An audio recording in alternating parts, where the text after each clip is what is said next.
hate the texture of your hair? Who taught you to hate the color of your skin to such extent that you bleach to get like the white man? Who taught you to hate the shape of your nose and the shape of your lips? Who taught you to hate yourself from the top of your head to the soles of your feet? Who taught you to hate your own kind? Who taught you to hate the race that you belong to? Don't let anybody make you think that God chose America as his divine messianic force to be a sort of policeman of the whole world. God has a way of standing before the nations with judgment, and it seems that I can hear God saying to America, you are too arrogant. If you don't change your ways, I will rise up and break the backbone of your power, and I'll place it in the hands of a nation that doesn't even know my name. Be still and know that I'm God. Welcome again to Street Talk. My name is Ahmad Shakaraki, and on Street Talk we deal with political, social, and economics here in Michigan, the U.S., and abroad. Now, joining me tonight, Dennis Burnside, Paget Maynard. We got a lot to cover, man. We've seen in the last week or so devastation in Haiti. Yeah, it seems to be a situation that repeats itself periodically with natural disasters, political turmoil, lack of trading partners, a de facto embargo that's been going on since the early 19th century.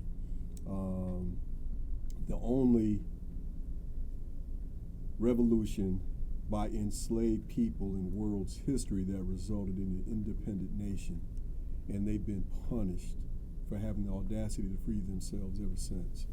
And now you have a major earthquake that killed upwards of 1,200 people, maybe more now, and followed by a hurricane. It's just the news just continues to be bad. I was watching the other day, and people just in the streets, all they had was just what they had home. Yeah. You know. Yeah, and there's really at this point, there's no functioning government that can step in, and they don't have any expectations. You hear news report after news report interviewing people on the ground who say they really don't have any expectation of the government coming in to help them. They had a major earthquake in 2009 or 10, and that killed hundreds of thousands of people. Yep. And at that time, the UN did a little bit more predatory action than they did help the real people of the nation. And it's just an ongoing tragedy. And if you look at the history of Haiti, you can see where they've been ostracized and marginalized and isolated based on Western civilization's racism. Yeah. That's all there is to it. That's really the bottom line. I mean, if you look at the enslavement of the African people on that island, San Domingo, which was what it was called before it became Haiti and the Dominican Republic, you saw French enslavers who may have been at that time the most brutal enslavers anywhere in the world. Yep. They worked them to death. They routinely raped and tortured women, and for that matter, some children.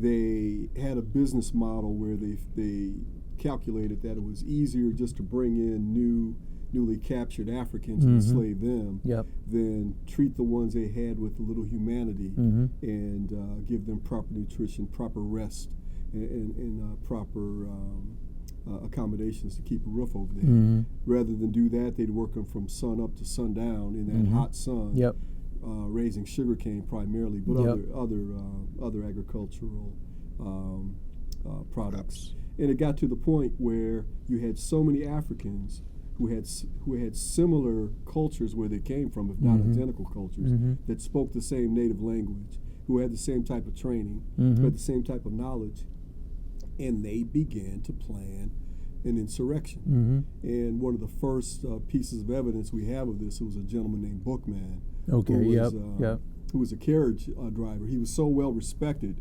that his enslaver permitted him to learn to read. And then he became a carriage driver, so he would go from concentration camp, aka plantation, to concentration camp. And as he went, he carried on this message of, we're gonna flip this over. So that was the beginning of it. You had this communication where people knew that when the signal was given, it was on. And there was a woman named Cecile Fataman. I'm probably butchering her name, French names, of course. And she was what the French called a voodoo priestess. She was simply practicing Vodun, which was African spirituality, which they knew. And the night before the revolution, she did a dance for the ancestors to intercede on their behalf, and they knew from that moment on, the revolution was on. And after all Bookman's seed laying, you saw a nationwide campaign that began primarily in the north. The west and the south was much more rural and more dominated by mulattoes, which, that was a strict racial class. And it was more of a cattle and less labor-intensive style of life. Similar to what you saw on the eastern side of the island, which became the Dominican Republic. And so that night, when she gave that dance, suddenly French family after French family started dropping dead of poisoning, because many of these Africans knew the plants. They knew the medicinal value, and they also knew that some of them had the capability of killing a human being. And you started seeing French family after French family die, either through some type of poisoning or just the machete. And this went on, and it was not necessarily organized in a way that a revolutionary campaign typically is, but it was not spontaneous, and it was intense. So as it went on, you saw an educated man who in the beginning was illiterate, had never had any formal education, but he was extremely intelligent, and he listened and he learned and he educated himself. And that was Toussaint L'Ouverture. And he became the head of the revolution. Extremely brave, extremely charismatic. He organized the Haitian men and women into fighting units. And they used tactics that were both Western traditional military tactics, because eventually they got a hold of arms, but they also used guerrilla tactics. And they defeated the French, to the French's surprise, and the British came in as a opportunity presented itself. They defeated the British. The Spanish tried to take a little peck at it, and they defeated them. Now, there's one thing about the Haitian Revolution that I want to straighten out tonight. If you read a lot of Western historical accounts of it, they say that it was yellow fever that did in the French more than anything else. It's not true. In the first year of the Revolution, the yellow fever started during the rainy season, which started in April. In February and March, when the revolution started, of the 17,000 French who had been sent there, 10,000 were dead by the end of March, before the rainy season started and before the yellow fever epidemic started. 10,000 were out of commission, 5,000 dead, 5,000 in hospitals trying to recuperate from injuries received in battle. And if you read some of the accounts of what the French said, they said they'd never seen people so brave, so courageous, so willing to die for a cause. There was one account that always stands out in my mind where they were talking about the Haitian brothers approaching a defended position on a hill. And they were marching up this hill 2 by 2, singing a song of liberty and revolution, singing at the top of their lungs, as cannons are trained on them with grape shot.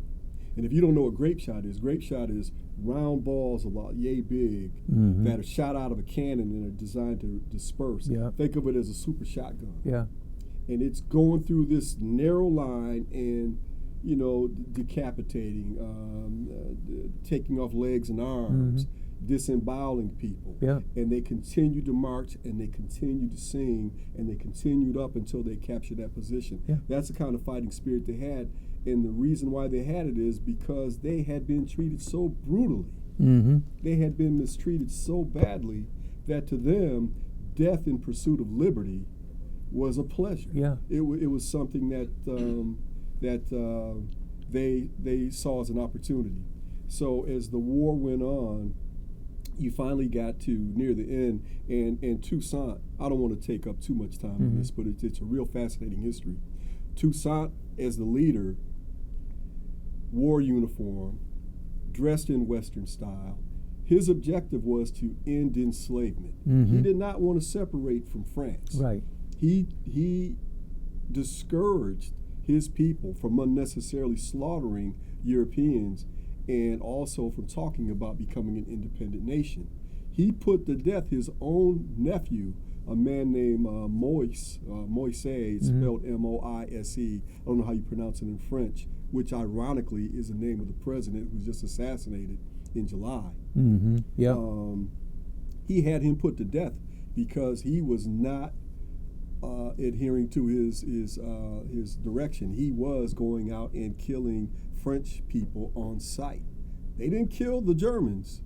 They didn't kill the Americans. They didn't kill the English on sight. But when they saw French people, they were killing them, and this was against Toussaint's orders. So Toussaint put his own nephew to death. That's how much he wanted to be respected by the French. So as he's winning this revolution, they convince him to come and sit down and have a negotiation. They get on the ship. They quickly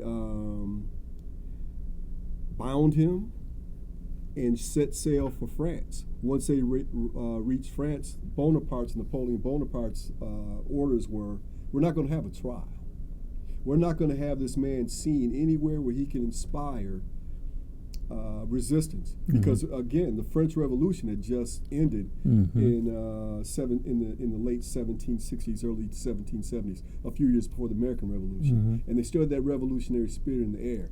A lot of the French proletariat were against enslavement, but the bourgeoisie, the shopkeepers, the entrepreneurs, of course, they wanted slavery. So they didn't want Toussaint to be seen. So they took this man 3,000 feet up into the mountains.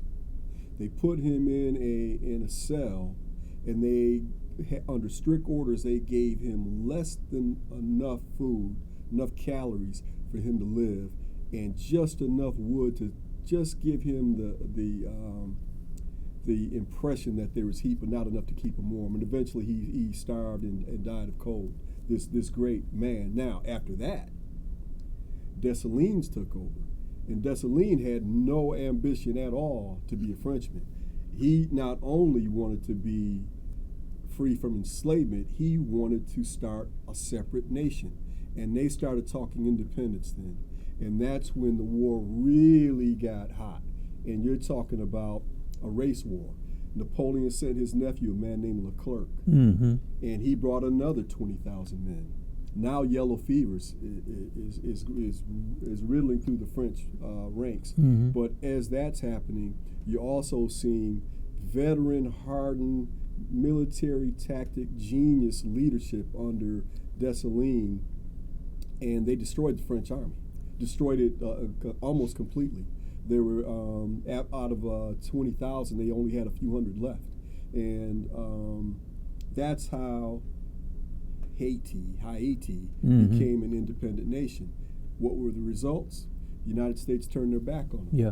The Constitution that Toussaint wrote, which was inspired by what Thomas Jefferson wrote, the United States turned their back on them because they said, if we start giving you your props, what are we going to do with all these enslaved Africans we have?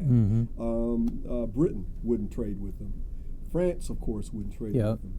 So here's a country that's completely destroyed by war. Yeah. Completely destroyed. Yeah. From north to south, east to west. Mm-hmm. Who cannot trade, who is put under an embargo and told that they had to pay something like 20 million francs, which in today's dollars is $21 billion, which they paid by the early 1920s. Mm-hmm. And ever since then, it's been one invasion after another, one intervention after another. You have a society that is not able to grow and expand because they're always under pressure. You had the docs, Papa Doc and Baby Doc put in. Mm-hmm. Finally, we get a democratically elected president who's very popular, Aristide. What happens to Aristide in 2004? White vans pull up to his palace one night, kidnap him and his wife. Yep. Condoleezza Rice is all behind it. Yep. They ship him to the Central Republic of Congo. Yep. And where he knows no one. Right. And but for Amy Goodman and several other people, Randall Robinson, who wrote a great book on the situation in Haiti, and others, he would have probably died there. But they did bring him back to the West Indies, and he's now in Jamaica. And then, of course, since then, we've had one corrupt leader after another. Mm-hmm. Now, it looks as if, preliminarily, to bring you up to date, what killed President Moise is apparently drug smugglers. Mm-hmm. We had a case a few years ago where there were several tons of cocaine and heroin dropped by someone packing a plane. They spilled. They saw all these drugs. They called the police. The police showed up in jeeps, carried it all away. It was never accounted for, and a lot of people speculate that what we're seeing now is a narco state. Yeah. That's being run by gangsters, mm-hmm. and an elected president has no safety, right? Because the money is so big, mm-hmm. and Haiti is a convenient depot and stopping point mm-hmm. from South America to North America, and that's where we are now. It's a really tragic situation, and it's one that, if more African Americans were aware of, we could do more to come together to help those people. They're our brothers. Yeah. Our sisters. We just that's a great history and appreciate it. We just the thing about it is just American blacks just they don't keep up with the thing. They don't read enough. They just don't find out enough, you know. And when they do find out, it's like if it's not something foolish, you know, they don't, you know, hey, well, that's it, you know. I'm gonna do for myself. But Patrick, we have some situations here. Of course, Haiti had been struck by hurricanes. We have had some devastation from earthquakes because they had more than once. What's going on there now? How does that tie with anything else? I mean, great history, Dennis. Now, what could we see going on there? Is the Haitian people, are they, as a people, prepared to do anything to advance their cause, themselves and the country? And with all these natural disasters, hurricane, earthquake, what's happening there now? How is it affecting the country? Well, it's effectively a narco state now. And beyond that, you have a lot of Western manufacturers who can fruit, vegetables, things like that, who pay their people starvation wages. Yeah. So you have a neo-slavery going on there mm-hmm. now, where people make just enough to get by. And you also have this narco state that completely corrupts the government, so that change cannot occur that normally would under a democratic government, where you'd say, I, as a representative of the people, and there's more of us who have this position that don't, mm-hmm. we want to move the country in this direction.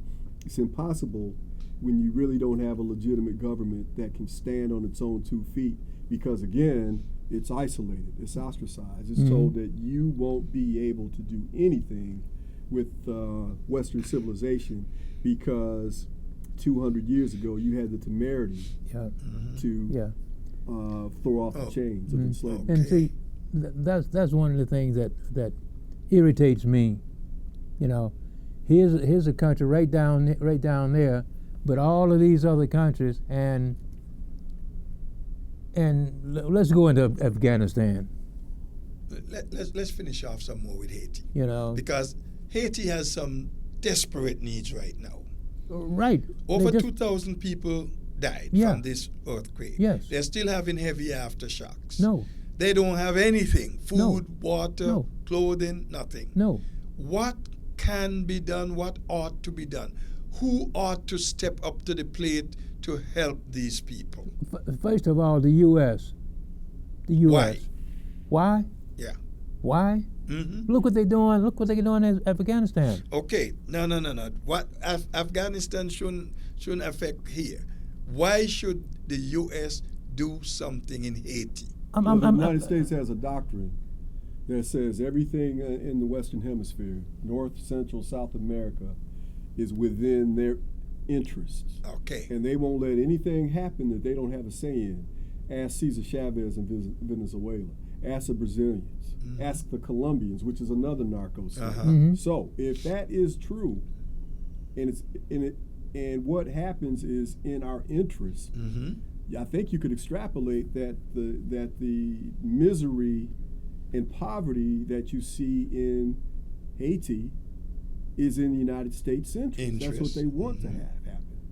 So then it's not a matter of what the Haitian people can and want to do for themselves, because they've proven over and over again that they're capable of fighting and winning and organizing a government. But when you have the entire Western world against you, and the world is dominated by Western civilization, it's going to be more than a slogan saying, let's get up off our feet. What can we do? Why don't you do it for yourself? It's a lot more complicated than that. And I think the last administration we had here,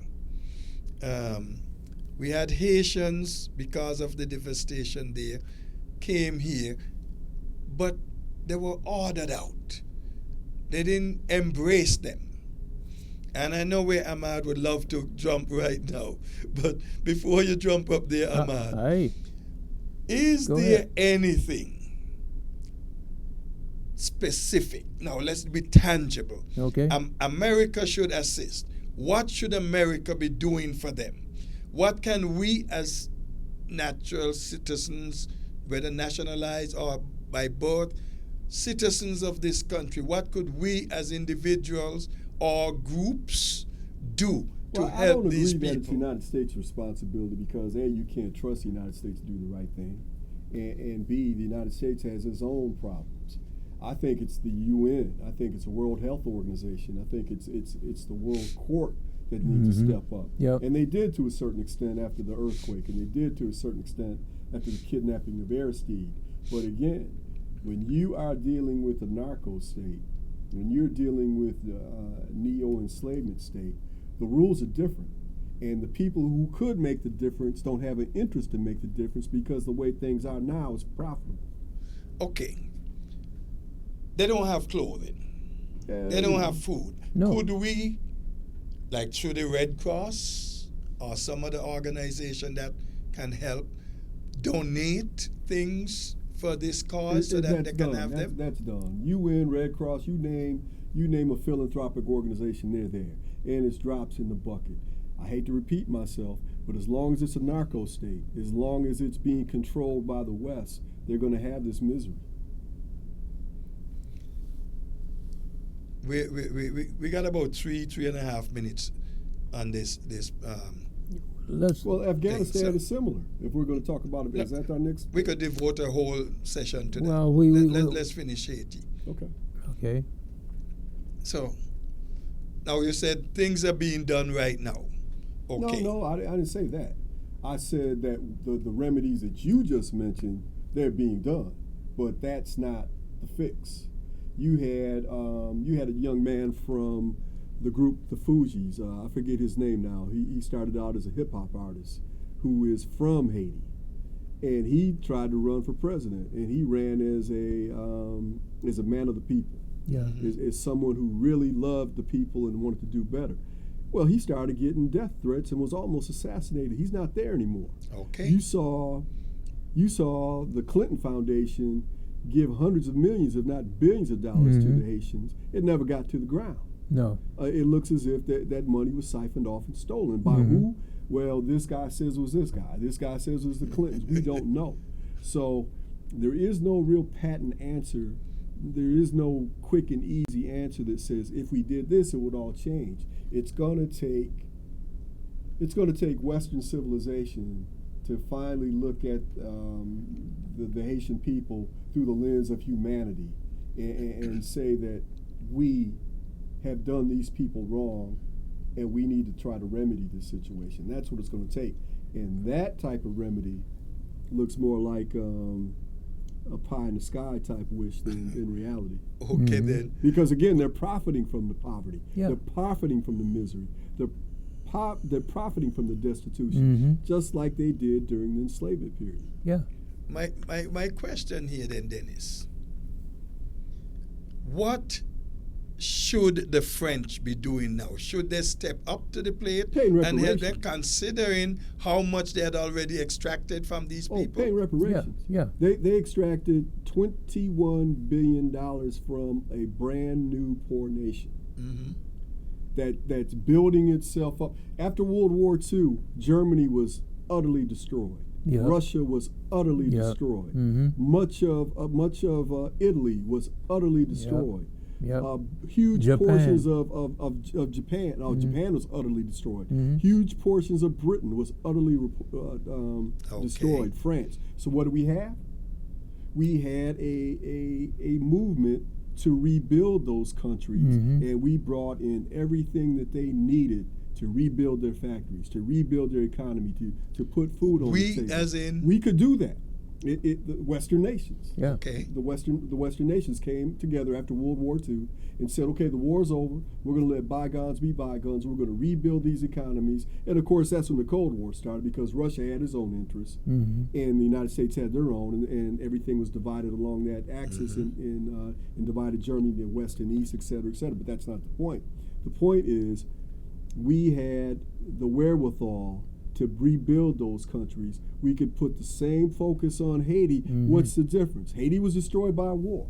Haiti won that war. Yeah. Haiti should have been paid reparations. Instead, they were made to pay reparations. So I think to answer your question, the first thing France could do is pay back that $21 billion. Okay. The second thing that could be done is for the United States to treat Haiti as an independent nation and make sure that as a good neighbor, elected governments are supported and not undermined by narco criminals, and that you get rid of this way station that it is for drugs coming up from South America. Yeah. There's a few things that can be done simply, but the Red Cross and the UN and all those, you're putting Band-Aids on a bullet wound. That's not going to get it done. Who taught you to hate the texture of your hair?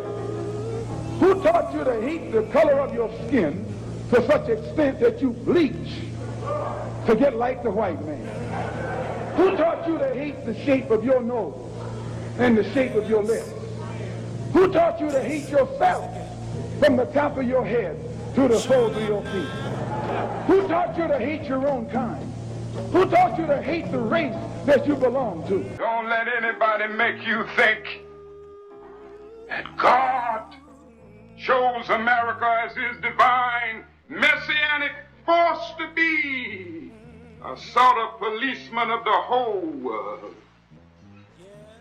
God has a way of standing before the nations with judgment, and it seems that I can hear God saying to America, you are too arrogant.